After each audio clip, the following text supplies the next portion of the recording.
ታፋይ ላይ መርፌ ስወጋ ደም ስሬን ሲነኩት እግሬ ዞረ። ከዛ በኋላ ነው መንቀሳቀስም መራመድም ምንም አልቻለም። ያቺ ሴትዮዋ ምክንያት ሆነች። ዝም ብሎ አይገባም። በነገር ንስሐ ገብተሽ ነው የምትገቢው። አለበለዚያ አዞ ይጠመጠምብሻል። እኔ ባይኔ በብረቱ የሚያየሁት ነገር ነው። እንዴ ሲጠመጠም? እስቲ ምን አየ ነገረኝ። እንደምን አላችሁ ተማሪዎች፣ እንደምን አሉ መምህር የሚለውን ድምጽ እንዳነብ ተነገረኝ። ያንተ ድምጽ ነው እንደሱ? የምርህን ነው? ረዝም አይባልም። ተው አረቡ ዋው መነሻ የሚገርም ነው። አንድ ነገር ልነግርሽ እፈልጋለሁ ስላ ደነገጠች። ምንድነው አለች። ከዚህ በኋላ መድኃኒት ማዋጥሽን አቁሚና ልጁ ለጅልኝ ውሃ ቅርታ የምታጠጣኝ ትፈልጋለሁ አልኳት እና በጣም ደነገጠች። ማመን አቃታት። እንዴት ተፈጠራለች? በቃ ግዴታ ነው አልኳት። የሰማቸው እንደጨረሰ እኔ ጋር ስትመጣ በይኔ ያልኳት እና ጮኸች። ደስ አላት እንዴ? ደስ አላት። ማመን አቃታት። በቃ ይሆናል እኮ ያ ማለት እኮ እዛ ላይ ትቆማለህ። ገና ይሄዳል ማለት እኮ ነው። ይሄ ወደፊት የምታደርገው ነው። እሺ ጎበዝ፣ አንቺ አይሽ ታይቶሻል። ስለዚህ የቴሌቪዥናችን ሲቋቋም ኦን ዘ ቦርድ ትሆኛለሽ። ደስ እያለኝ ጎበዝ፣ የእውነት ደስ እያለኝ ዋው ይለኛል እንዴ የእውነት እሺ ተስፋ ይሄ ቲቲቪ ኢትዮጵያ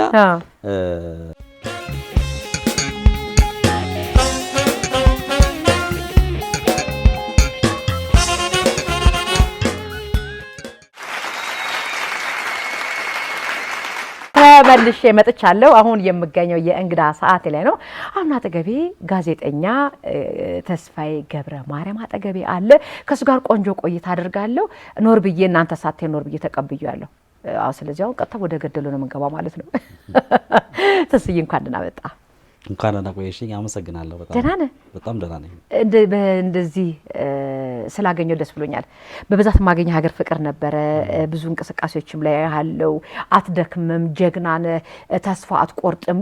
የአንዳንዶቹ እርምጃዎች በሙሉ የተመጠኑ የተለኩ ይሄኛውን ዛሬ የማደርገው ነገ ላይ የሆነ ነገር ያደርገኛል ብለህ የምትራመድ አረማመድን የምታውቅ ጀግና ልጅ ነህ። በዚህ አጋጣሚ ሳላመሰግንህ አላልፍም። የእውነት ለመናገር እድለኛ ነኝ ማለት ነው። ከልብ አመሰግናለሁ ትጄ። በእውነት ያው በሰው ለሰው ድራማ ላይ ነው ገበና ላይ ተሸወደ። አንዴ ለሽወደው አንዴ ሀገር ፍቅር አልጠፋም ነበር። ያው እንግዲህ ከላይ ነው የኔ ሆኖ ሳይሆን እግዚአብሔር አንዳንዴ ይሰጥሻል። የሚሰጥሽን በረከትና ጸጋ ከተጠቀምሽበት ግን ያው የማይሆን ነገር የለም። በጣም እግዚአብሔር ይመስገን። በጣም ደስ ብሎኛል ተስፍዬ ስላገኘሁህ በዚህ ሁኔታ። አሁን ያለበትን ሁኔታ ሳይም ስሰማም በጣም ደስ ብሎኛል። ገና ከዚህ በላይ ደግሞ ጠብቀሃለሁ። ምክንያቱም አንተ በጣም ጀግና ልጅ ነህ፣ በጣም ታታሪ ልጅ ነህና ነገ ከዚህ በላይ እንደምጠብቅህ እንደማገኝህ እርግጠኛ ነኝ። እስቲ ተስፋዬ እየተወለደ እየታደገ ልጅነቱ ምን ይመስል ነበረ? እንዴት ነበር አስተዳደጉ የሚለው ነገር ከሱ እንደመነሻ እንጀምር። በቅድሚያ ግን በጣም አመሰግናለሁ። ሰከላ ሾው የምከታተለው የመዝናኛ የቁም ነገር ፕሮግራም ነው። በዩቲዩብ ላይም ያለ እንዲሁም ደግሞ አባይ ቴሌቪዥን ላይም እንደዚሁ በቀጥታ ሲተላለፍ እናያለንና በጣም ጥሩ የመዝናኛ አማራጭ ሆነሽ እየሰራሽ ነው ያለሽው። ግን ከድራማው በጣም እየጠፋሽብን ነው። እሱ ነገር ይታሰብበት። ለመጣ ነው አንተ እንዳጋጣሚ ደግሞ ወደ አሁን እኔ አገር ፍቅር መምጣት ስጀምር አንተ መጥፋት ስለጀመርክ ነው እንጂ አሁን እኔ በቅርቡ በአዲስ ቲያትር እንግዲህ ከ10 አመት የስቴጅ መራቅ በኋላ እንደ አዲስ ልመጣ ነውና አገር ፍቅር እየተመላለስኩ ነው። እርግጥ ነው ማታ ከ12 ሰዓት ጀምሮ እስከ ምሽቱ 5 ሰዓት 6 ሰዓት እያመሸን ነው እየወጣን ያለ ነው በልምምድና ስለዚህ አሁን በቅርቡ ወደ ስቴጅ ልመጣ ነው። እኔ ደግሞ ከቲያትሩ ደግሞ ይልቅ ደግሞ የቴሌቪዥን ድራማው ላይ ይናፍቀኛል። የምርህን ነው? እኔ ደግሞ የስቴጅ ነበር ሞድ በጣም አይገርምም? እንግዲህ የኔ ጥሎብኝ ያንተ ጥሎብኝ ነው። ጥያቄሽ ልምጣ እንግዲህ ወደ ኋላ ልትመልሽኝ ነው። ተስፋዬ ባሌ ጎባ የተወለደ ልጅ ነው። የቤተሰቡ የመጀመሪያም የመጨረሻ ልጅ ነበር በዛን ወቅት። አባቴ ዘመናዊ እርሻ ስራ ነው የሚሰራው። እናቴ የቤት እመቤት ነበረች፣ ነፍሷን ይማር፣ አሁን የለችም በህይወት። ወደ ምድር ሲመጣ ተስፍሽ በጣም ቀይ ልጅ ነበር። የሚገርምሽ ነገር በጣም ቀይ በጣም ቀይ። እንደውም ብዙ ጊዜ ቤተሰቡ አካባቢውን ማህበረሰቡ ፈረንጁ፣ አረቡ፣ ጀርጃራው በቃ በጣም በርካታ ስሞች ነበሩ። እና በልጅነቴ እንግዲህ እጅና እግር አልያዝም። ቤት በስንት መከራ ነው ምግብ የምበላው። ብዙ ጊዜ ላሞች ስር ነው የምገኘው። ጭራ ይዤ አልያዝላቸውም። በስንት መከራ ነው የምበላው። ያው ተስፋዬ በጣም መሮጥ የሚወድ ልጅ የነበረ ነው በልጅነቱ። እንግዲህ አባቴ ቀደም ሲል እንደነገርኩሽ የዘመናዊ እርሻ ስራ ነው የሚሰራው። ጥሩ ህይወት ነበር የሚኖሩት። በቃ ይሄ እስከ 6 አመት ድረስ መሯሯጥ ነበር። ጥላሸት ሆነ፣ ፊቴ ሁሉ ተቀያየረ። እና በጣም ተንቀጠቀጥኩኝ።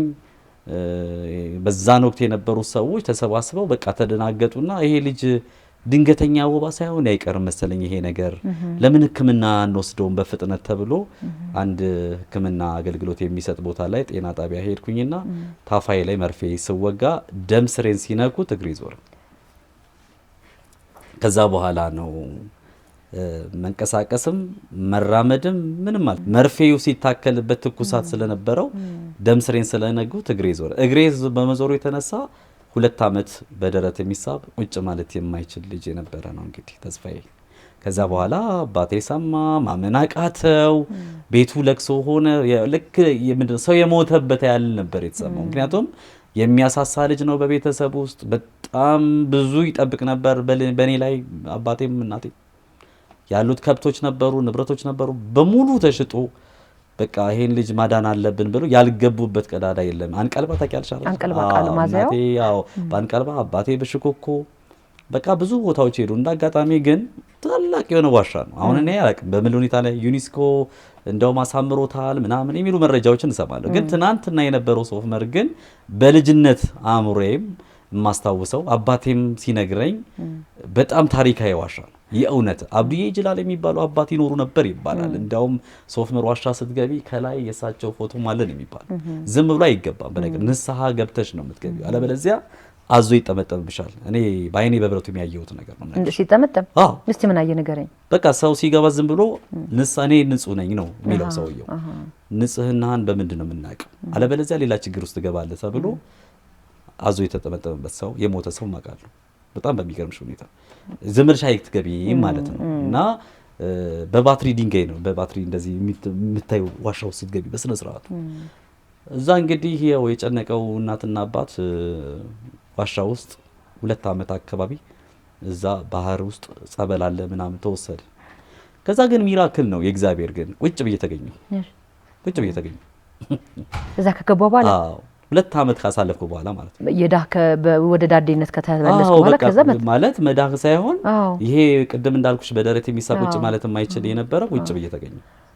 በቃ ይሄ እግዚአብሔር የተመሰገነ ይሁን ያለው አባት። ቢያንስ ጓደኞቹ ወይም ወንድሞቹ ወይ ዘመድ ወይ ሌላም ሰው ቢመጣ ቢያንስ ቁጭ ብሎ ማነጋገር ይችላል፣ ተመስገን ብሎ ተናገረ። አሁን ቀጣይ ደግሞ ስቴፕ የሚሆነው እንደ ቀድሞ ይራመዳል ወይ ነው ይሯራጣል ወይ ነው። ግን ያም በተመለከተ ብዙ ጸበል ቦታ ሄደ፣ አልተሳካለትም። አዲስ አበባ ላይ ገባንና ስሙን መጥቀስም አልፈልገው ሆስፒታል ገባን። ኦፕራሲዮን መደረግ አለበት ልጃችሁ ተባለ። ኦፕራሲዮን መደረግ ከተቻለ መራመድ የሚችልበት እድል ይኖራል የሚል ነገር ተነገረን። ያው በጣም የዛን ወቅት ጭንቀታቸው ስለነበር በፍጥነት ሕክምናውን አግኝቶ እንዲራመድ ነው የነሱ ጉጉት ፍላጎታቸው።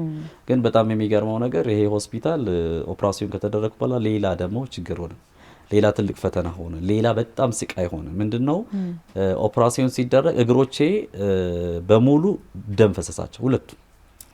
ኦፕራሲዮን ደም ሲፈሰው በጣም ቀጠነ። ከወገቤ በላይ ግዝፈት ይታያል፣ ከወገቤ በታች በጣም ቀጫጫ ሆነ። በጣም በሚገርም ሁኔታ እንግዲህ ከዚህ በኋላ ምን ማድረግ ይቻላል? በጣም ከባድ የእውነት ለመናገር መጨረሻ ላይ ምንድነው ማደረግ የሚገባው ሲባል ማገገሚያ መግባት አለበት። ቼሻየር ኢትዮጵያ ቼሻየር ሆምስ መናገሻ ይገኛል። እዛ ሄዶ ትሪትመንቱን ማግኘት መቻል አለበት ተባለ። እዛ ሄድኩኝ። እዛ ሲሄድ በጣም በርካታ አካል ጉዳተኞች ናቸው ያሉት። በጣም በነገራችን ላይ ሁሌም በየሄድኩበት በየሚዲያው ማመሰግነው ቼሻየር ሆም ነው። ምናልባት ኢትዮጵያውያን አካል ጉዳተኞች ቼሻየር ሆምን በማግኘታቸው ነው ህይወታቸው የተቀየረውና ትልቅ ባለውለታ ቤት ነው የእውነት። የንጉሱ ናቸው እንግዲህ ያቋቋሙት የሚባለው እንግዲህ ቀላል አይደለምና እዛ ስገባ ቲጂ ክራንችን ለመያዝ በጣም ከባድ ነበር። እግሬ ላይ ብሬስ ማድረግ በጣም ከባድ ነው። እንደውም እንዳጋጣሚ ጀመርኩ እንደዚህ እየዘለለ ነበረ። የሆነ ብረት ሰርተው ሞከሩ፣ ምንም አልተሳካላቸውም። እና መጨረሻ ላይ ግን ቀስ በቀስ ክራንችን ይዤ እግሬ ላይ ያለው ብሬስ አድርጌ መራመድ ስጀምር ቤተሰቡ ላይ ትንሽ ጭላንጭል መታየት ጀመረ እና እነሱ ያለቅሳሉ። እዛ ላይ በቃ አዝነው በጣም ነው የሚያዝኑት። መጨረሻ ላይ ግን ምን አሉ እነሱ አካል ጉዳት ደረሰበት ማለት አለቀና ከተመ ማለት አይደለም እና ስለዚህ ይሄንን ልጅ የሰው ሰራሽ አካል ድጋፍ እንዲያገኝ አድርጉት። አዲስ አበባ ላይ በ15 ቀን አንድ ቀን ወይ በሳምንት አንድ ቀን እንመጣለን። ክራንችን እግሩ ላይ ብሬስ ማድረግ ነው። በቃ ብሬስ ማለት ምናልባት ተመልካቾች ግልጽ እንዲሆንላቸው ጠዋት አስሮ ማታ የሚፈታ ብረት ጫማ ነው። ጉልበትሽ ላይ ይታሰራል። ሁሉም ቦታ ላይ የሚታሰሩ ነገሮች አሉ። እነዛ ይደግፋል። ጥሩ አማርኛ ነው እሱ። በደንብ አድርገው የሚደግፍ ሲስተሞች አሉት። ያንን ግን ጠዋት ታስሮ ማታ ነው የሚፈታው። ምንም የሚታጠፍ አይደለም። ስትሄጂም ስትቀመጭም ያው ልክ አሁን እግሬ ላይ ያለው ብሬስ ቀጥ ያለ ነው። በቃ አይታጠፍም። የሚታጠፍ አለው ግን እንቅስቃሴ ስለማበዛ ሞቢሊቲዎቹ ሊላሉ ይችላሉ በሚል ነው ቀጥ ያለ የሚሆነው። ያንን ይዤ መራመድ ቻልኩ። ከዛ በኋላ ነው ተመስገን አለ አባቴ። ከዚህ በኋላ እንግዲህ ምን ማድረግ ይቻላል እያለ አዲስ አበባ ላይ እንደገና ተመለስን። ከኦሮሚያ ክልል ቡራዩ ሼር ሆም ወንድሙ ደብረ ዘይት እንደሚኖር ሰማ አባቴ የወሎ ሰው ነው አጋጣሚ ሆኖ፣ እሱ ደግሞ ወንድሙ እዛ ደብረ ዘይት እንደሚኖር ሲሰማ ና ይለዋል። በቃ ከዚህ በኋላ ወደ ባሌ ጎባ መመለስ ምንም አይጠቅምም። ስለዚህ ትምህርት መማር አለበት ይሄ ልጅ፣ ያለውን እየበላን እየጠጣን ይሄ ልጅ ተምሮ ውጤታማ መሆን መቻል አለበት ተብሎ ወደ ደብረ ዘይት መጣን ማለት ነው። ደብረ ዘይት ስንመጣ አባቴም ከሌላ የወለደው ልጅ ነበረ ወሎ ኮምቦልቻ ላይ። እዛ እረኛ ከሚሆን ከልጄ ጋር ቢማር ይሻላል፣ ድንገት እንኳን ቢወድቅ ያነሰዋል ተብሎ ትምህርት እንግዲህ መማር ጀመርኩኝ ማለት ነው። እና ያው እንግዲህ ትምህርት ስትማሪ ደግሞ ያው ከባድ ነው። መውደቅ አለ፣ መነሳት አለ፣ ያልጠገነ እግር ነው ያለው ምናምን። ግን አለምሰገድ በጣም ለእኔ ባለውለታዬ ወንድሜ ነው። መቼም እናቴ አትውለደው እንጂ በጣም የምወደው በጣም የማከብረው ማለት ደብተርሽን ይዞልሽ ትምህርት ቤት መመላለስ ምናምን በጣም ከባድ ነው የእውነት። እና እግዚአብሔር ይመስገን ግን ያው ትምህርቱ ያስቅ ነበር ውጤቱ በጣም በቃ ከ50 ተማሪ 46ኛ ከ60 ተማሪ 52ኛ ምናምን እያልኩ ነው ማልፈ የነበረው።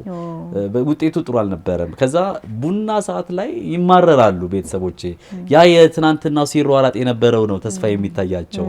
በቃ ቡና ሰዓት ላይ እናምናለን እንደው አይ ሞቶ ባረፈ እንደው ሞቶ ብገላገለው እኮ ይሻል ነበር፣ እንደው ማህፀኔ ውስጥ ያለ ውሃ ሆኖ በቀረ ይሻል ነበር እኮ። የማይናገሩት ወይም እናት የማትናገረው ነገር የለም። ሰምታ ታውቃለህ እንደዛ ሲሉ? አዎ በደንብ። አንተ እንዳለ እያወቁ ነው ሳያውቁ ነው? ኧረ ምንም ሲያውቁ እያወቁ ነው እንጂ በስለሰው እንዳለ ማለት ይሄ ምንድነው ባለማወቅ የተነሳ ነው። በነገራችን ምን ነበር ያንተ ስሜት እንደዛ ሲሉ? ቅስም ይሰብራል። በጣም ከባድ ነው እንዴ። አካል ጉዳተኛን ማበረታታት መደገፍ የሚባል ነገር የለም። አባቴ እንደውም ትንሽ አንጸራዊ ይሻል ነበር የእውነት። እናቴ ግን ትማረር ነበር የእውነት። ልጅ መውለድን ከሱ ወዲያ ሌላ ምን ያስፈልጋል በጣም ብላ በጣም ትጨክን ነበር የእውነት። ማለት በቃ ሰማይ የተደፋባት ያህል ነው የተሰማት። ክራንቹን እና ብሬስ ያለውን ነገር መንቀሳቀሱ አይደለም የሚታያት። ትናንትና ተስፋዬ በ6 ዓመቱ ሲሮጥ የነበረ ልጅ ያ በጣም ቆንጂዬው ልጅ ምናምን ነው የሚመጣባት በህሊናዋና መጨረሻ ላይ ውጤቱ እንደዚህ ሲሆን በተቃራኒ ወንድም ግን አንደኛ ይወጣ ነበር። የሚገርምሽ ጎበዝ ነበር እሱ። ግን በጣም የሚገርመው ሬዲዮ ላይ ወተፍ ነበር። በጣም ሬዲዮ በጣም አዳምጥ ነበር። ሬዲዮ ሳዳምጥ ምን ያደርግልሃል ምን ይጠቅምሃል ትለኝ ነበር እናቴ። ምንም አይጠቅምም ይልቅ ትምህርትን ብትማር ይሻላል ሬዲዮ ዝግት ታደርግብኝ ነበር። እናትዬ በጣም 6ኛ ክፍል ስደርስ አንድ በጣም የሚገርም ነገር አጋጣሚ ተፈጠረ። የሚገርምሽ አማርኛ ክፍለ ጊዜ ወታችሁ አንብቡ ይባል ነበር ትዝ ይልሽ ከሆነ። አዎ። እና ሁሉም ተማሪ ያው ወጥቶ አነበበ ምናምን። ልክ እኔ ጋር ሲደርስ ና እስኪ ተስፋዬ ያለችኝ። ከዛ ወጣሁኝ እና በመውጣበት ሰዓት ላይ ያው ከነክራንች ነው ምናምን ብዙ ከንፈረዝ መጠጦች ነበሩ የምትባለው እቺ በጣም የመጀመሪያ ሕክምና እርዳታ ነው እንደዛ ፈርስት ኤድ አይነት ነገር። አዎ። ምን ይሰማል እንደሱ አይነት ሲሰማ አሁን ላንተ? በእውነት አይ ዘርሻ ላይ ግን አስተማሪ ሳነብ በቃ አፋን ከፍታ ቀረች። ዋው! ና ወይዘሮ ሰሎሜ ትባላለች እና ተስፋዬ ይሄ ድምጽ ግን ያንተ ነው አለች። እስኪ ድጋሚ አንብብ አለች እና ግንባሬን ሳመች። አጨብጭቡለት ተስፋዬ ጋዜጠኛ ነው አለች። ዋው! እና የሷ ትንግርት ይገርመኛል እንደዚህ አይነት ነገርና እኔ ስለ ጋዜጠኝነት ስለምን ማቀው ነገር የለም። ግን ድምጽ ይሄ ምንድነው? እኔ በነገራችን ላይ ተጀምሮ እስኪያልቅ ድረስ እንደው ተመልካቾች እንደው ቅር እንዳይላቸው ስለ እግዚአብሔር ሳነሳ እኔ እግዚአብሔርን በጣም ነው የማመሰግነው። ለምን መሰለሽ አሁን ይሄ ተርኒንግ ፖይንት ነው ለኔ። ማለት እሱ አልተሳሳተም ማለት ነው። በሆነ ነገር ሊክስሽ ሲፈልግ የሆነ አጋጣሚውን ይፈጥራል። እና ድምጼ እና ፊዚካሊ ነው ያልገናኝም። አሁንም ድረስ ያሉ በጣም ብዙ ሰዎች ተስፋዬ ሬዲዮ ላይ ሲሰሙት ይደነግጣሉ። ቴሌቪዥን ላይ ሲያዩ እሱ ነው እንዴ የሚሉ ሰዎች ያጋጥሙሻል። እና አስተማሪ ያኔ አይን መግለጫ ስትሆን ተስፋዬ እኮ ጋዜጠኛ ነው በቃ የሚል ነገር ይመጣል። ለዛ ነው ምናሉ ትምህርት መገናኛ ዘዴዎች ላይ ትምህርት በሬዲዮ ለምን አንወስደውም የሚል ነገር መጣ። የሚገርምሽ እና የደብረ ዘይት አዲስ አበባ ትራንስፖርት የ2 ብር የ3 ብር ትራንስፖርት ነው መምህራኖች የወሰዱኝ። የሚገርምሽ ነገር ትምህርት በሬዲዮ እና ትምህርት በሬዲዮ ላይ እንደምን አላችሁ ተማሪዎች እንደምን አሉ መምህር የሚለውን ድምፅ እንዳነብ ተነገረኝ። ያንተ ድምፅ ነው እንደሱ? የምርህን ነው? ረዝም አይባልም ተው። አረቡ ዋው መነሻ የሚገርም ነው። እሺ እና በጣም እንግዲህ ያረጅም ጊዜ ነው በነገራችን ላይ ታሪኩ በጣም ረጅም ነው። እና ያቺ ግን ምን ሆነች መነቃቃት ፈጠረች። እና በዛው ላይ ደግሞ አንድ መጽሐፍ ሳነብ ምንድነው በሁለተኛው የዓለም ጦርነት ላይ 2 እጅና 2 እግርን ያጣን ሰው ታሪክ አነበብኩኝ። አስቢ 2 እጅና 2 እግር አጥቶ አርቲፊሻል እጅ እግር ገብቶለት የአሜሪካንን ሆሊውድ ፊልም ሰርቷል ይላል። እና የታጣው ሳይሆን የተገኘው ነው ለቁም ነገር የሚል ይላል። ሰው ለካ ያጣው ነገር ነው ማሰብ የለበትም ያለው ነው። ስለዚህ እኔ ምንድነው ያለኝ ወደሚለው መጣ። ምንድነው ያለው ተስፋዬ ምን የለውም። መጨረሻ ላይ በቃ ቤተሰቦቼን ሰብስቤ ማሚ አልኳት አንድ ነገር ልነግርሽ እፈልጋለሁ ስላት ደነገጠች። ምንድነው አለች። ከዚህ በኋላ መድኃኒት ማዋጥሽን አቁሚና ልጁ ለጅልኝ ውሃ ቀድታ የምታጠጣኝ ትፈልጋለሁ አልኳት። እና በጣም ደነገጠች። ማመን አቃታት። እንዴት ተፈጠራለች? በቃ ግዴታ ነው አልኳት። ከዛ በኋላ እንግዲህ እስኪ ኪዳነ ምሕረት እንደው ጽዋዋን እየወሰድኩላት እንደው አታሳፍረኝም ልጄ እውነት አንተ ካንተ አንደበት ነው እንደዚህ የሚወጣው አለች። መጨረሻ ላይ ባስገራሚ ሁኔታ ልጅ ወለደች። በጣም በረጅም ዓመት በኋላ ኪዳኔ ይባላል የመጀመሪያው ወንድሜ ተወለደ። እሺ ከዛ በኋላ ድጋሚ አሁን መውለድ ያስፈልጋል ሴት ያስፈልጋል አልኳት። አሁንም ወለደች። ወንድ ነው ወለደች። ደሬ ይባላል ደረጀ ነው ይባላል። እሺ ኤሌመንተሪውን ጨረስኩት። ባንተ ግብዣ የመጣ መሆኑን ግን ያውቃል ደረጀ በደንብ ያውቃል። አዎ ምክንያቱም እናቴ ከተስፋዬ ወዲያ ልጅ አትፈልግም ብዬሻለሁ። ፍራቻ እኮ ነው። አሁን ከዚህ በኋላ 2 ልጆች ሲመጡ ከዛ ደግሞ ሚኒስትሪን አለፌ ወደ ሃይ ስኩል በመሸጋገርበት ሰዓት ላይ ደግሞ ሌላ ተአምር ተፈጠረ። ሃይ ስኩል ላይ የሁለተኛ ደረጃ ትምህርት ቤት በተለይ መምህራኖቼ ያው በጣም ብዙ ትምህርት ቤት በነገራችን ላይ የነገ ህይወትሽን መቀየር የሚችል አቅም አለው። በጣም ይሰራሉ። ወላጆችን፣ ትምህርት ቤቱ፣ መምህራኖቹ፣ ርዕሰ መምህራኖች የሚፈጥሩ ትልቅ ተጽዕኖ አለ። በጣም እና እኔ 9ኛ ክፍል የኤድስ በዓል ተከብሮ ውድድር ተወዳድሬ መምህር መዝገቡ ገብረወልድ ይባላሉ የክበቡ ተጠሪ ሁለተኛ ወጣ እንዳጋጣሚ የጻፍኩት ጽሁፍና አንብብ ተባልኩኝ መድረክ ላይ እና መድረክ ላይ ወጥቼ ሳነብ ድምጼ አልገናኛል። አሁን እሰይ እናቴ ወለደች የሚል ካራክተር አለው እዛ ላይ። እሰይ እናቴ ወለደች እሰይ እናቴ አሉና አይናቸውን ወደ ሰማይ ያዩ ፈጣሪን አመሰገኑ ምናምን ሲል ጸጥ ብሎ ያዳምጣል።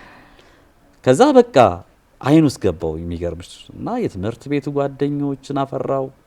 ከዛ ሚኒ ሚዲያ ላይ ስነ ጽሁፍ ክበብ ላይ ጸረ አደንዛዥ እጽ ክበብ ላይ ቀይ መስቀል ክበብ ላይ ሁሉ ወደ 12 13 ክበባቶች ላይ ተሳታፊ ሆንኩኝ። እና መምህር መዝገቡ በተለይ ደግሞ በልዩ ሁኔታ መከታተል ጀመሩ። አቶ ተካልኝ መንገሻ የሚኒ ሚዲያው ትምህርት ቤት ርዕሰ መምህሩ አቶ ጌታቸው አንበርበር በቃ አይን ውስጥ ገባው እና ሚኒ ሚዲያ መድረክ ምራ በአንድ ክራንች መድረክ እመራለሁ። ከዛ ይሄ ልጅ ለምንድን ነው ኢትዮጵያ ሬዲዮ ማን ወስደው የሚል ነገር ማለት ከሃይ ስኩል ማለት ነው። ሃይ ስኩል እያለሁ ከዛ መምህር መዝገቡ ማን ታውቃለህ ሲሉኝ እኔ መሳይ አለማየሁ በጣም ነው የምወደው። የሆነ አመት በዓል ይመስለኛል የሱ ድምጽ ስሰማ ለበዓል ጊዜ የሚያቀርባቸው ፕሮግራሞች ምናምኖች አሉና የሆነ የበዓል ድባብ ሁሉ አለው በጣም።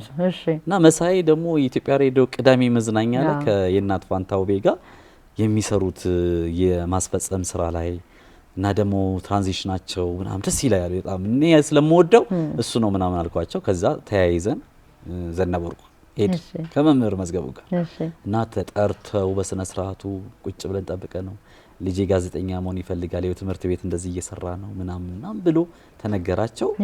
ከዛ በኋላ ነው እንግዲህ ከኢትዮጵያ ሬዲዮ ጋዜጠኞች ጋር መተዋወቅ የጀመርኩት። እዛ እኔም ራሱ ከደብረ ዘይት አዲስ አበባ መመላለስ ለኔ አዲስ አይደለም የሚገርምሽ። ከዛ ምን ሆነ ቅዳሜ መዝናኛ ላይ መሳተፍ በድምጽ አንዳንዴ ጽሁፌ መነበብ ጀመረ። ተስፋዬ ገብረ ማርያም ከደብረ ዘይት መባል ጀመረ።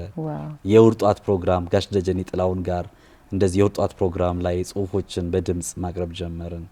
ከዛት ቤተሰብ በጣም ይሄ አስተሳሰቡ አመለካከቱ የነበረው ተቀየረ። ሰው ይነግራቸው ጀመረ። በቃ ተስፋዬ ክራንቹ እግሬ ላይ ብሬስ የሚባል ነገር የለም፣ ተረሳ በቃ። ከዛ ወንድሞቼ ማደግ ጀመሩ። እናቴ ጎበዝ ነበረች፣ ቤት ተመራች፣ ቤት ሰራች የራሷን ምናምን።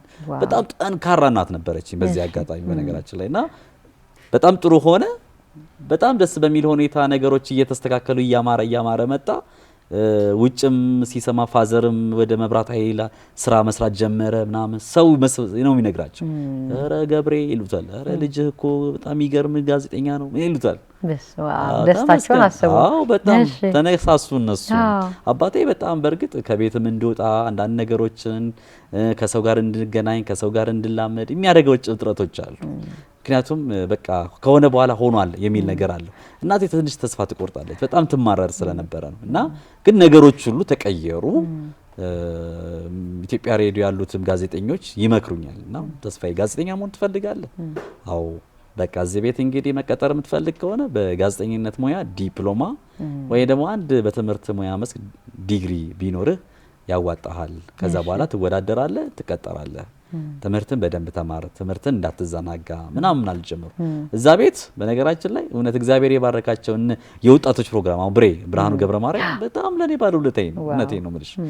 በቃ ከጀርባዬ ያሉ ሰዎች ብጠራቸው ያልቁም ስማቸው የሚገርምሽ። እና እንግዲህ ኢትዮጵያ ሬዲዮ ለመሄድ ትልቁ ፈተና መንገዱ ዘነበወርቅ መኪና መጠበቅ ከሆነ ሊረፍድብሽ ነው።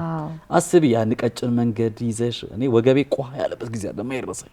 ለምን ክራንች ይዘሽ ብሬስሽ አይታጠፍም እና በቃ ያን ጊዜ እኮ ተስፋ ቆርጬ መተውችን ነበር። ግን በዲያሪ ላይ ያንዳንዷን ቀን ስለምጽፍ ምንድን ነበር ያልኩት፣ እግዚአብሔር ወይ ይህም ቀን ያልፋል አይዞ ተስፍሽ እሺ ብዬው አውቃለሁ። የሚገርምሽ ነገር ምክንያቱም ብሬስ ከባድ ነው። አንዳንድ ጊዜ ጠዋት አስሮ ማታ ሲፈታ እግርሽ ወፍሮ ነው የምታገኘው፣ ደግሞ ያብጣል። አሁን እንደምታዩ በጣም ከባድ ነው። ግን ያው የማይቻል ነገር የለም፣ ተችሎ አለፈ እሱ። ከዛ በኋላ ዩኒቨርሲቲ መንግስት አካባቢ ገባለሁ ብዬ ነበር፣ አልተሳካለኝም። የግል ዩኒቨርሲቲ መግባት አለበት መምህራኖቼ ደብዳቤ ጽፈው ስኮላርሺፕ ማግኘት አለበት ጆርናሊዝም ተብሎ የዶክተር ነጋሶ ጊዳዳ ኩኑስ ኮሌጅ የሚባል ኮልፌ አጠና ተራ ነበር ጋዜጠኝነት እንደሚሰጥ ሰምተው ወሰዱኝ። እዛ ሲወዱት ሊሾ አይመችም፣ ክራንቹ አንሸራቶ ሊጎዳው ይችላል ብለው እሱን ተውትና ደግሞ ገርጂ ዩኒቲ ዩኒቨርሲቲ ኮሌጅ ዶክተር ፍስሐ ጋር ለምንድን ነው ስኮላርሺፕ የማያገኘው ብሎ ደብዳቤ ጽፈው ወይዘሮ ትዕግስት ሩይ ትባላለች የትምህርት ቤቱ ዲን፣ በጣም ጥሩ እናት ነበረች የእውነት። ኧረ እንሰጠዋለን ምንም ችግር የለም ተባለ። ወዲያው ተቀበሉኝ። ወዲያው ሲቀበሉኝ አሁን ይሄ ልጅ ገርጂ መማር ጀመረ። እንዴት ነው ታዲያ የውጭ ምግብ እንዴት ነው የሚበላው? የቤት ኪራዩስ እንዴት ነው የሚሆነው? ሽንት ቤቱ ይመቸዋል ወይ? በጣም ብዙ የእናት ጥያቄ በቃ። እና መጨረሻ ላይ ማሚ አልኳት ይኸውልሽ አንድ ነገር ወላጅናትን ነው? አዎ እናቴን እና ማሚ አልኳት ይኸውልሽ አንድ ነገር ማግኘት ሰው ሲፈልግ የሞተር ሬሳ ማሽተት አለበት በቃ ይሄንን ማሰብ ያለብሽ እንጂ አሁን አይመችም እዚህ ጋር ይከብዳል እያለን የምንሄድ ከሆነ ጥሩ አይሆንም፣ ፕሊዝ አይዞሽ አልኳት። እና ደነገጠች። መጨረሻ ላይ እሷ የምትፈልገው ምቹ የሆነ ሽንት ቤቱም ሳህን ያለው ነጩ ሳህን ምናምን አይነት ነው የምታስበው። ሌላው ሽንት ቤት የአዲስ አበባን ታውቂዋለሽ መቼ አይመችም፣ ምክንያቱም እግሬ ላይ ያለው ብረት ጫማ ቀጥ ያለ ነው። ሽንት ቤት ለመጠቀም እጄ ወደ ኋላ ነው የሚለው፣ በጣም አይመችም። አንሸራቶች ልትወድቂ ትችያለሽ፣ ቆሻሻው እጅሽ ላይ ነው የሚሆነው። እንዴት እንደሚሆን ነው ጭንቅላቷ የምታስበው። እና ተይው አልኳት፣ ምንም አታስቢ፣ የውጭ ምግብ ከፈለኩኝ እየበላሁኝ እንቀሳቀሳለሁ፣ ምንም አታስቢ፣ የቤት ኪራይ ምናምን አልኳት። መጨረሻ ላይ ነገሮች ሁሉ ተስተካከሉ። ትምህርት ስትማሪ ደግሞ ሌላ ፈተና ደረጃ ነው። ደረጃ መውጣትና መውረድ አለ። ላይብራሪ ለመግባትም ሌላ ምናምን ብዙ ነገሮች አሉ።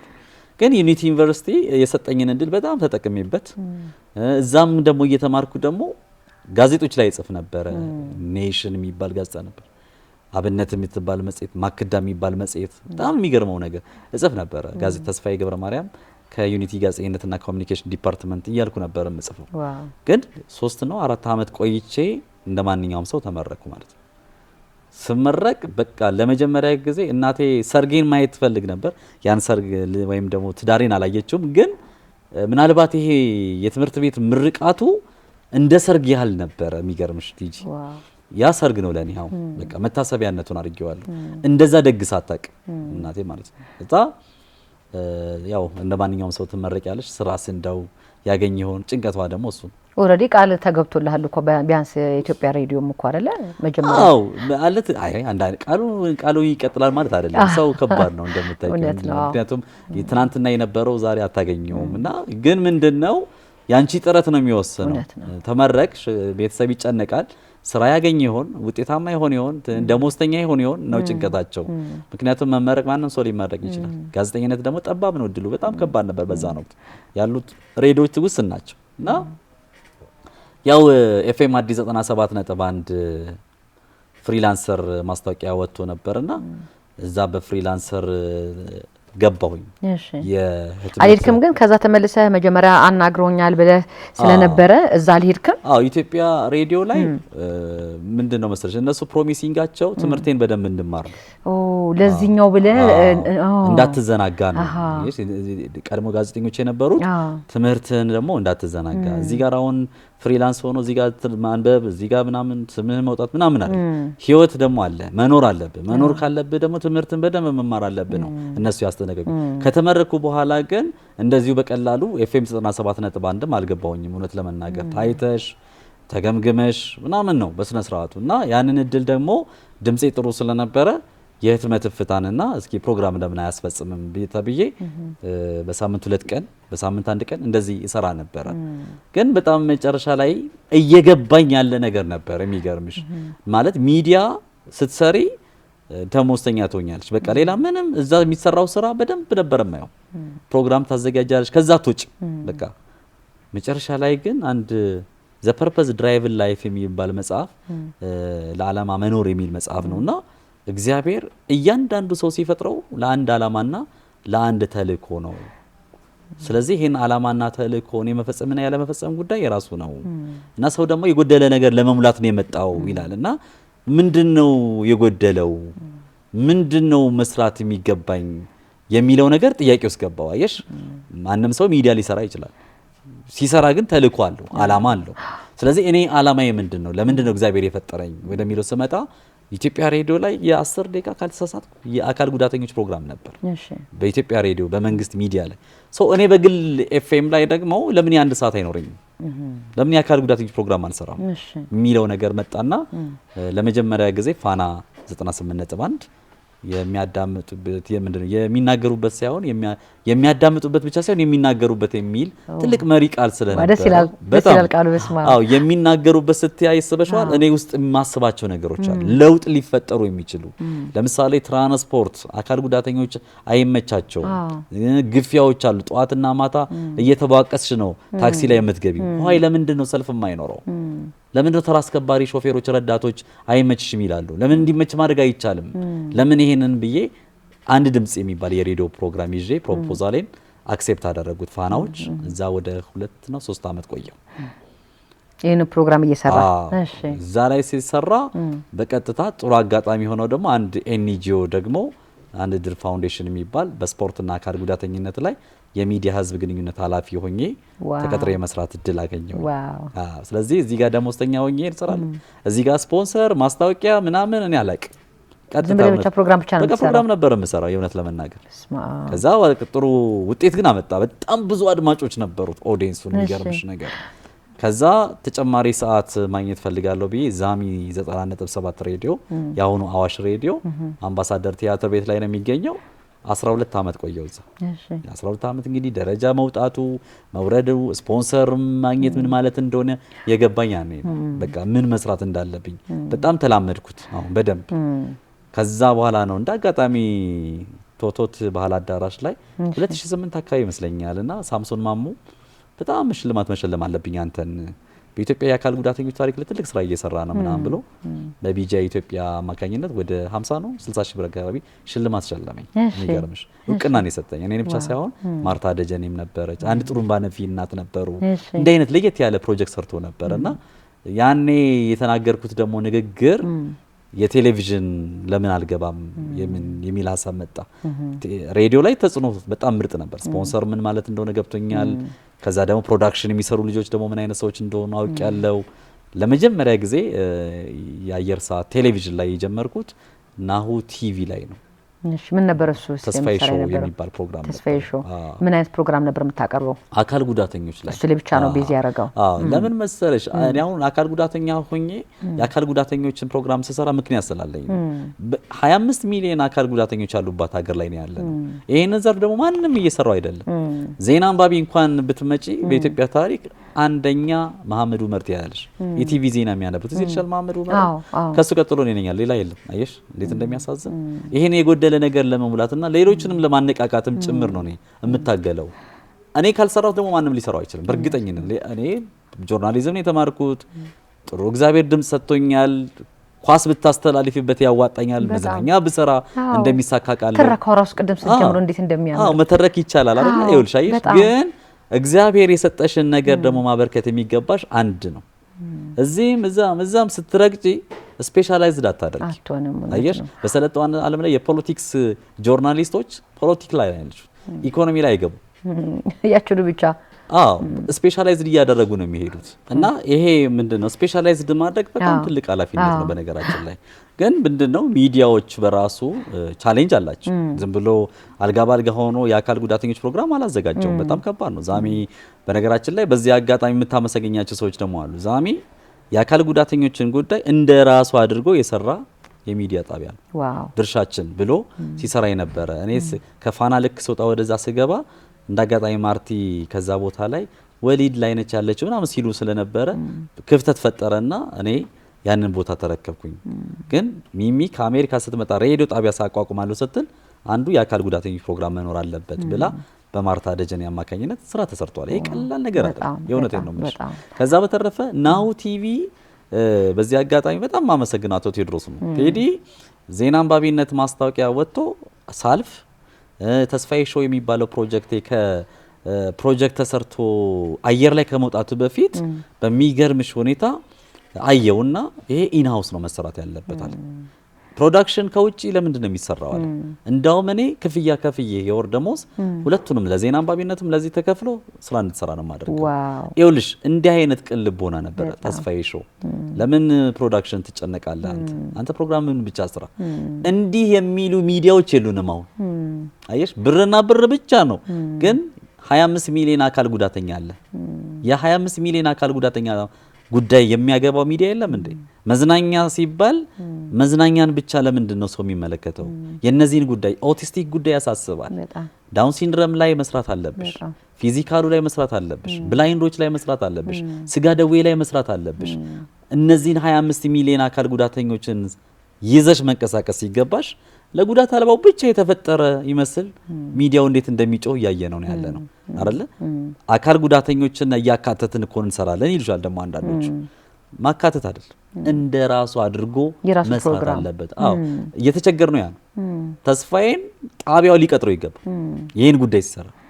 አየሽ ይሄ በሰለጠነው ዓለም ላይ እነ ቢቢሲ አልጀዚራ በየአመቱ 50 እና 60 ጋዜጠኞችን ይቀጥራሉ። የሚገርምሽ 50 እና 60 ኢትዮጵያ ውስጥ አካል ጉዳተኛ ዜና አንባቢ ጠፍቶ ነው ቲጂ በዊልቸር የምትሄድ አይነ ስውር ጸጉሯን ጀርባዋ ላይ በትና በብሬል እየዳበሰች ዜና ስታነብ ለምን አናሳያት?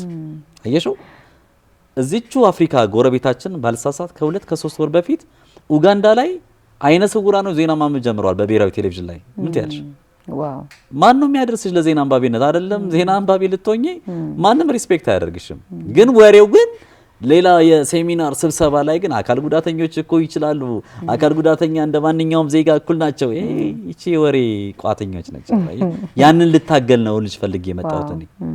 ስለዚህ ሬዲዮ ላይም ከዛሚ ከወጣውን በኋላ ከናሁ ቲቪም ከወጣውን በኋላ ምንድነው አሃዱ ሬዲዮ አዲስ መንገድ የሚለው ፕሮግራሜ 6 አመት ቆይቶ ነው ቀጥታ አሁን ደግሞ አራዳ 95.1 ላይ የገባሁት። ሰዓት ማሻሻያ ለማድረግ ሞክረው የኔ ሰዓት የተሰጠኝ ጥሩ ስላልሆነ ነው የወጣሁት እና አራዳ 95.1 አሁንም አዲስ መንገድ ይቀጥላል። ትግሉ ላይቭ ነው ገባሽ? ስለ ትዳር ያሳስበኛል። እኔ ችግር የለብኝም ትዳር ላይ። አዎ 2 ልጆች አሉኝ ብቻ ነው እግዚአብሔር ይመስገን። በጣም ደስ ይላል። ለምን እንደሆነ ታውቂያለሽ? እኔ ሄድኩበትን መስመር ሌሎች እንዲሄዱ ፈልጋል። ትዳር ላይ አሁን አካል ጉዳተኞች አሁን ለማግባት ይቸገራል። ለምን አንቺ እንዴት ነው ሴቷ ጉዳት አልባ ሆና ከሆነች ቤተሰቡ ተጽዕኖ ያሳድርባታል። እስኪ አንተን ተሞክሮ ንገረን እስኪ በዛውም ተመልካቾች እንትን እንዴ ታሪክ ብዙ ነው በእውነት። ለምን እንደሆነ ታውቂያለሽ? ከባለቤቴ ጋር በፌስቡክ ነው የተገናኘነው። እሺ በፌስቡክ ስንገናኝ እንደ ማንኛውም ሰው ያው ስትተዋወቂ ሀይ ብለሽ ነው የምትጀምሪው። ከሀይ ነው የሚጀምረው። እኔ ግን ከሀይ ጀምር አልፌ ምን አልኩኝ፣ ተስፋዬ ሞዴሊስት ነው የምትመስለው ፌስቡክ ላይ እና በጣም ነው የምታምረው። ተስፋዬ ገብረ ማርያም ባላለው ምኖረው እንደዚህ ነው፣ ተከራይቼ ነው የምኖረው፣ ሬዲዮ ላይ ነው የምሰራው፣ አካል ጉዳተኛ ነኝ፣ የአካል ጉዳተኞችን ጉዳይ ነው የምሰራው። በዝርዝር ስጽፍ ነው ከዛ በኋላ ምን ላምድ ይጀምር ነው። zamiradio.com ላይ ደግሞ በዌብሳይት ይተላለፋል። እኔ እኮ ሬዲዮ አዳምጣለሁ፣ ግን ሞር ማዳምጠው 97.1 ሽምግልና የሚያስታርቀው የአለልኝ መኳንንት ጽጌ ፕሮግራም እሱ አጠገብ ያለው ልጅ ታውቀዋለህ አለችኝ። አዎ በኃይሉ የሚባል ልጅ እሱ እኮ ራሱ አይነ ስውር እኮ ነው ስላት፣ ኧረ እባክህ አይመስልም፣ በጣም ነው የሚገርመኝ፣ ጎበዝ ልጅ ምናምን እንዲህ ማውራት ጀመረ እና ስለ አካል ጉዳተኞች ያለው አመለካከት ታውቂያለሽ ያን ጊዜ ምናምን ያው እንግዲህ ተወሳወስን ማለት ነው። እንግዲህ አዲስ ተወሳወስን ደስ አላላችሁ? ዋው እሺ በቃ ትግባቢያለሽ ምናምን። ከዛ በኋላ አንድ እህቷን እንድትዋወቃት ነገረችኝ። ተገናኘን፣ አወራን፣ በጣም ደስ አላት። በአካል ተገናኛችሁ? ከእህቷ ጋር ተገናኛችሁ? እሺ አወራን፣ በጣም ደስ አላት። እሷ መምጫዋም ደርሷል በነገራችን ላይ ምናምን ስትለኝ ደስ ይለኛል በጣም ግን በጣም ተስማማን። በቃ እኔ ከአንቺ መለየት አልፈልግም አልኩት። በጣም ምክንያቱም ምንድነው እንደዛ እንደወስን ያደረገኝ እኔ ብዙ ጊዜ ቲጂ ሰው ሲያስብልኝ ሲጨነቅልኝ ፍቅር ይዘኛል። የምርህ ነው? ውበትን አላየውም እኔ እኮ ገርሞኝ እኮ ነው። ብዙ ሰው ውበት መልኳን፣ ዳሌዋን፣ ሰውነቷን ምናምን ይላል አይደል? እኔ የሚያስብ ሰው እናቴ በጣም ነፍሷን ይማርና ብዙ ጊዜ እንደው የምታስብልህ የምትጨነቅልህ እንደው ሰው እግዚአብሔር እንደው ብላ ቢሰጥህ ብላ ትመኝ ነበር። የሚገርምሽ እና ምን ትላለች፣ ማታ ብዙ ጊዜ አምሽቼ ውጭ ምግብ በልቼ ነው ወደ ቤት ምገባው። እናት ጋር አይደለ ባለቤት ጋር እኔ ራሴ ተከራይቼ ስኖር እንጂ እሷ ደውላ ምን ትላለች፣ ቶሎ ግባ ሰኒ ባለቤቴ ያው እኔ እኮ ስለ እናት እያወራ አይመስልም ሁለቱንም ያነገርከኝ ስለነበር። እሺ እናቴማ ምኞቷን ነው ነገር ምኞቷ የምታስብ እንደው ላንተ የምትጨነቅልህ ብታገኝ ሚል ጸሎት ነበራት። አጋጣሚ ደግሞ ሰኒ አሁኗ ባለቤቴ ምንድነው የምትለው ስትደውል እዛ ማታ ላይ ከሆነ ገብተሃል ቶሎ ግባ ራትን በልተ ግባ አይመችም ቦታው ነግራት ነበር። አስቸጋሪ ነው ኮረኮንቻለው ምናምን ስለበል ያደናቅፋል፣ ምሽት አይታወቅም፣ ቶሎ በጊዜ በልተ ወደ ቤት ብትገባ ይሻላል ምናምን። ስትገባ ደግሞ ምልክት አድርግልኝ እኔ እደውልልሃለሁ ምናምን እንደዚህ እና ፍቅር ማለት በቃ መተሳሰብ፣ ይሄ የሚያስብልሽ ሰው ስታገኝ ሌላው ነገር በሙሉ ከንቱ ነው። በነገራችን እውነትም ፍቅር የምታስይዝ ናት እንደዚህ። በጣም ሰኒ በጣም ከምሬና ምነግርሽ ስሟ ራሱ ሰናይ አይደለም። እሱ አሁን እንኳን ዝናብ ዘንቦ ከሆነ እቀበላለሁ ጃንጥላ ይዤ እንደደረስክ ደውልልኝ ነው የምትለኝ እና እንዲህ አይነት ልብ ነበር። አንዴ ለሰኒ ለባለቤት በእውነት ሰኒ ነው ምነግርሽ በጣም ይገርማል። ሚራክል ነው የሆነችብኝና በቃ ወደ ፍቅር ህይወት ከፍቅር ህይወት ወደ ትዳር መሄድ እንዳለብን አመንኩኝ። ዋው መጨረሻ ላይ ግን ቻሌንጅ አልነበረው? ቻሌንጅ አልነበረው? ምንም አልለክሽ አይደለ? ከዛ እህቷን ጣትሽን ሲያሳይኝ አልኳት። የማንን? የእህቷን። እሺ የሰኒን እህት። ለምንድን ነው ጣቷን የፈለገው? ለክሽ አይደለ? ከዛ ጣቷን አየሁትና ምን ፈልገህ ነው አለችኝ። አሁን ልትመጣ ስትሆነ ስለሆነ ልክ አውሮፕላን ማረፊያ ስትቀለበት አስርላታለሁ አልኳት። ገረማት እንዴ ከቦሌ አውሮፕላን ማረፊያ ስትወርድ ልታደርግላት ነው? አዎ ቤተሰብ እኮ ምናምን ይኑራ እንዴ ምን ቸገረኝ እኔ እሷ እንደሆነች ጨርሰናል በቃ ምንም ችግር የለውም። ስናወራ እንደው የምትለው በጣም የሚገርምሽ ነገር ቤተሰብ ላይ ችግር አይፈጥርብሽም ወይ? ምክንያቱም ብዙ ነገር አለ እንደዚህ እኔ ምን አገባኝ ስለ ቤተሰብ ፍቅር ከነምናምኑ ነው ትላለች። የሚገርም ፍቅር ከነምናምኑ ነው አይመለከተኝም የነሱ። ስለዚህ እኔ ያመንኩበትን ነው ማድረገው ስላለች ስትመጣ ጣቷን በደንብ አውቄያለሁ፣ ተዘጋጅቻለሁ። ስትመጣ አንተ ለመለካት ነው ጣቷን ምናምን አይተያረፈ ይቀራረባል ከእህቷ ጋር እና ኤስቲሜት ታደረኩልሽ እና እኔ ወንድምሽ አውሮፕላን ማረፊያ ወርዶ ስትመጣ የሰማቸው እንደጨረሰ እኔ ጋር ስትመጣ በይኔ ያልኳት ነው። ጮኸች። ደስ አላት እንዴ? ደስ አላት። ማመን አቃታት በቃ። በገደም ዳሜ የሰማሁት ነገር አለ። ቅድም ስለ ሽልማት አውርተኸኝ ነበር። ምናልባት የቶቶቱን የሆነ ፕሮግራም ተዘጋጅተውልን የሳምሱ አይደል አይን መግለጫ 2008 ላይ የኢትዮጵያውያን አካል ጉዳተኞች ድምጽ በመሆን ተስፋ የሚያስቆርጥን በሽታሽ ቀንጥሮ በመጣል ለኢትዮጵያውያን አካል ጉዳተኞች እውነተኛ አንደበት ብሎ ነው የሳሚ የሸለመው የነበረው። ያ በጣም ለኔ መነቃቃት ነበር። ዋው ደስ ይላልም ሀሳቡም ራሱ ደስ የሚልና እንደገና ደግሞ ሁለተኛ ነው ማለት ነው በሚሊኒየም አዳራሽም ሽልማቱ እንደተደረገ የሆነ በገደም ዳሜ ነገር ሰማ አድርጌያለሁኝና ምንድን ነበር እሱ እስቲ የሚለው ነገር እንደ ሆስት አደረገሽ ማለት ጆሮ ሰምተሻል እንደዚህ ነገር መጋቢት 13 2017 ላይ ቅዳሜ ቀን ነው የተከናወነው። ይሄ የመኪና ሽልማት ከመምጣቱ በፊት የመኪና ሽልማት ነው የተሸለምከው? ረበለ ዝም አይባልም። የ2.5 ሚሊዮን ብር ዋው ዋው! እሺ የኤሌክትሪክ መኪና ነው። ረበለ ግን ምንድነው ኢትዮጵያ ውስጥ 27 ዓመት ሚዲያ ላይ መቆየት ቀላል አይደለም። ፒጂ 27 ዓመት ነው የቆየሁት ሚዲያ ላይ።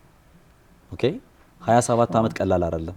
በጣም ነው 27 ያው ከትምህርት ቤት ጀምረህ ስለነበረ እሱኛም እንዴ በደንብ ለምን ይቆጠራል እንጂ ምክንያቱም 27 ዓመት የቆየሁበትን ሚዲያ የራሴ በዚህ አጋጣሚ እንደውም ሰከላዎች ሰብስክራይብ ያድርጉ። ቲቲቪ ኢትዮጵያ የምትባላለች ቻናል አለችኝ። ምን ምትል? ቲቲቪ ኢትዮጵያ ተስፋዬ ቴሌቪዥን ቲቲቪ ኢትዮጵያ ዩቲዩብ ቻናል ነው። ዩቲዩብ ቻናል ቲቲቪ ኢትዮጵያ የሚል የተስፍሽ የዩቲዩብ ቻናል አለው።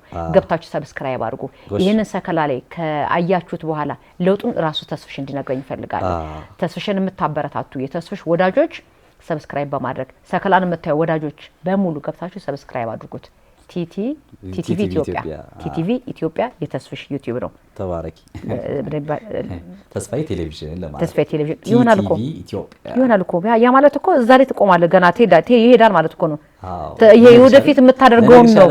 እሺ በዛንቻ ይሽ ታይቶሻል። ስለዚህ የቴሌቪዥናችን ሲቋቋም ኦን ዘ ቦርድ ትሆኛለሽ። ደስ እያለኝ የእውነት ደስ እያለኝ ዋው ብለኛ የእውነት እሺ ይሄ ቲቲቪ ኢትዮጵያ 2018 እግዚአብሔር ከረዳን የፋሲካ ዕለት በልዩ የበዓል ዝግጅት የቴሌቪዥን ጣቢያ ሆኖ ይመጣል። ኧረ በለው ይሆናል ደግሞ ይሆናል።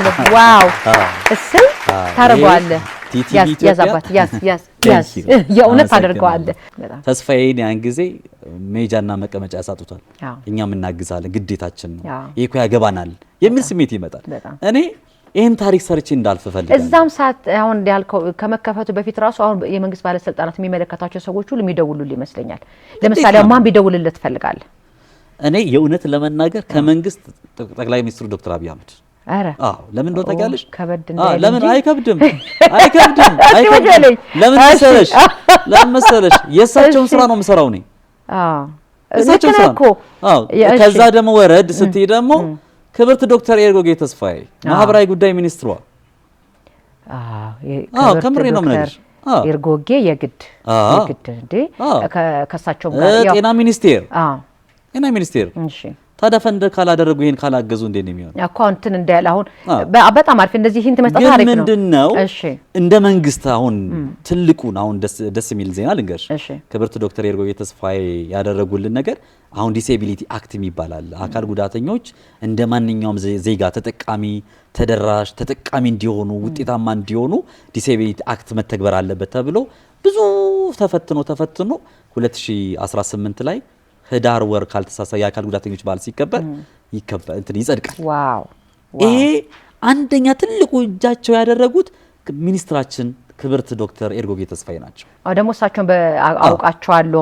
በሜሪጆም ስራ ሆሳዕና ላይ የሚደረጉ ስራዎች ላይ አብረው በቅርባችን ናቸው። በጣም እያገለገሉ ስለሆነ በጎ አድራጎትም ላይ እርግጠኛ ነኝ የሆነ ለውጥ ይመጣል። መንግስት ደግሞ እንደ መንግስት ይኸውልሽ አሁን ጠቅላይ ሚኒስትሩ ጋር ቢቀርብ እኔ በእርግጠኝነት ነገሮች ሁሉ እንደሚስተካከሉ አውቃለሁ። ምክንያቱም የእሳቸውን ሸክም ነው እኔ የምሸከም። ከኔ በኋላ አካል ጉዳተኞችን በተመለከተ አይቸገሩም። ሚዲያው ይጮሃል። አንድ አይነ ስውር አንድ በዊልቸር የሚሄድ ፕሮግራም አዘጋጅ ከታየ ኢን ሚሊየንስ እኔ አምቢሽየስ ሆኜ ኢትዮጵያ ውስጥ ያሉ 3000 ሰራተኞች ይኖሩኛል ብዬ ነው የማስበው። ቲቲቪ ኢትዮጵያ ላይ እና ቲቲቪ ግሎባል 3000 ሰራተኞች ይኖሩኛል። ኛውን የጨነቀን ህንጻ ግንባታው ነው አይደል? ይሄ እዚህ ኪራዩ አዲስ አበባ መስተዳደር መሬት ሰጠናል። በእርግጠኝነት ነው የምነግርሽ የራሱ ህንጻ ይገነባል። በእርግጠኝነት ነው የምነግርሽ። አባቴ በዚህ አጋጣሚ ማመሰግነው ልጄ አለ አንተን እኮ ትንሽ ገፋ የሚያደርግ ሰው ነው ያጣው አለኝ። መንከባለሉን ታቀበታለህ። አሁን አጋጣሚውን አየሽ ሰከላ ቲጂን የላከው እግዚአብሔር አየሽ። በአጋጣሚ እቺ መኪና ምስጋና ይግባት፣ አሜን። እቺ አብሮነት እንደው ምስጋና ይገባቸዋል። ለአብሮነት አንዴ አብሬ ነው ነግሬ። አዎ ደግሞ አባይ ቲቪ የሚታይበት ዘመን ስለሆነ በጣም እሳት ይነዳል። እኔ እርግጠኛ ነኝ። ኧረ እሳቱ አሁን ይቀጣጣል እኮ አሁን ጀመረ መቀጣጣል። ለምን ነው ታውቂያለሽ? የዳዊት ድሪምስ ላይ የ21ኛው ክፍለ ዘመን ጀግና ብሎ ተሸልሞኝ ነበር። የምርህን ነው? እሺ ይውዛ ዩቲዩብ ላይ አይዋለሁ በእናትህ እና አንድ ሆቴል የቢዝነስ ውይይት እያደረኩ ነበርና ስልኬ ይንጫጫል። ምንድን ነው ስል ለካ አባይ ቴሌቪዥን ላይ ተለቆ ነው ፕሮግራሙ። ዋው አው 4000 እና 3000 ሰዎች ናቸው የደወሉት። ይገርምሻል። እኔም ይሄንን ቪዥን ደግሞ እናው ተስፋዬን የሚያዋልድ ሰው እርግጠኛ ነኝ በቲጂ በኩል ከዚህ በኋላ አንቺም አምባሳደራችን ሆነሽ ኦን ዘ ቦርድም ሆነሽ አብረን እንሰራለን። እኔ ከዚህ በኋላ ይሄ ነገር አባቴም እኔም በጸሎቴም በጣም በኪዳነ ምሕረት አልደራደርም። ኪዳነ ምሕረት ብዙ አድርጋልኛለች። ይሄን ሚዲያ ሌሎች ይረከቡታል። እኔ አልቀመጥም። እዛ ላይ ተአምር ይሰራል። ከ2 ዓመት በኋላ እግዚአብሔር የሚፈልገው ስራ ኢትዮጵያ፣ አፍሪካ፣ ዓለምን እየዞረ ክራንቼን እግሬን ብረት ጫማ እያሳየው እግዚአብሔር ማመስገን ነው። በቃ ሰባኪ ነኝ እኔ ከዛ በኋላ ከምሬ ነው የምነግርሽ። ይሄ ብረት ጫማ ለመጀመሪያ ጊዜ ሚሊኒየም አዳራሽ ሊሆን ይችላል ጫማዬን ማሳየው። እዛ ነው ህዝቡ ተሰብስቦ መስበክ የምፈልገው። ቁጥሩን ላስታውሳችሁ 0927 21 65 0911 27 21 65 አይ አይደል 11 ዘልያት ነው። በጣም ደስ ብሎኛል ተስፍሽዬ። ከዚህ በላይም አብሬህ ብቆይ ደስ ይለኝ ነበር። ሰዓት የሚባለው ሰውዬ ገደበኝ እንጂ ሰውዬው ሴትዮ አልበለው ሰውዬ ይሻላል። አንተ ከፈለክ ሴትዮ በላት ደግሞ ሰኒ እንደሚስላት በጣም ደስ ብሎኛል የእውነት አብረኸኝ ስለነበርክ። እንግዲህ መጨረሻ ላይ ማለት የምፈልግ ቀረኝ የምትለው ነገር ካለ 1 ደቂቃ 2 ደቂቃ ልስጥህ፣ ከሌለ ግን ልጠቅልለው። በቃ ጨረሰን።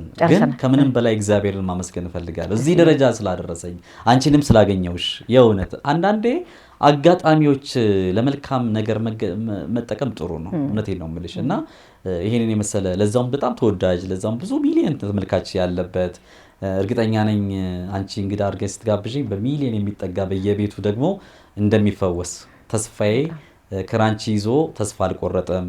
በየቤቱ ያሉ አካል ጉዳተኞችም ምክንያቶቻችሁን አትደርድሩ፣ በቃ ተነሱ። በደረትም እየተሳቡ ከሆነ በደረት እየተሳቡ ይሄዱ እንጂ ክራንቺ የለኝም፣ ዊልቸር የለኝም፣ ቤት የለኝም፣ ቀበሌ ቤት አልሰጡኝም፣ መንግስት እንደዚህ አላረገኝም፣ ምክንያቶች ምንም አይጠቅማቸውም። በቃ እግዚአብሔር የሚለውን ብቻ ያዳምጡ፣ ልባቸው የሚለውን ብቻ ያርጉ። ልባችንን ስለማናዳምጥ ነው ሌላ ቦታ ውስጥ እየኖርን ችግር ውስጥ እየገባን ያለው ነውና የኔ መልእክት ለብዙ ሚሊዮን ሰዎች ስለሚደርስ በጣም እድለኛ ሆኜ፣ ግን አካል ጉዳተኛ የሆኑ ሰዎች ደግሞ ጥንካሬያቸውን ከእግዚአብሔር ጋር እየጸለዩ ወደፊት እንዲጓዙ፣ ያንቺን ፕሮግራም ደግሞ እንዲህ አይነት ቁም ነገረኛ የሆኑ ይቀጥሉ። በጣም ብዙ ሰዎች ደግሞ አግዝሻለሁ አመጣቸዋለሁ ወደዚህ እና እግዚአብሔር ያክብርሽ ለማለት ፈልጋለሁ። ተስፍዬ እኔም ከልቤ ነው የማመሰግነው። እንግዲህ ተመልካቾቼ ወርቃማ ባለ ወርቃማ ድምጹ ተስፍዬ ምጥ ላይ ነው፣ እናዋልደው። በቃ ከዚህ ውጭ ምንም አይደለም። ተመልሼ ስመጣ ከሌሎች እንግዶች ጋር ተመልሼ እመጣለሁኝ። መጣሁ ተስፍሽልሸኘው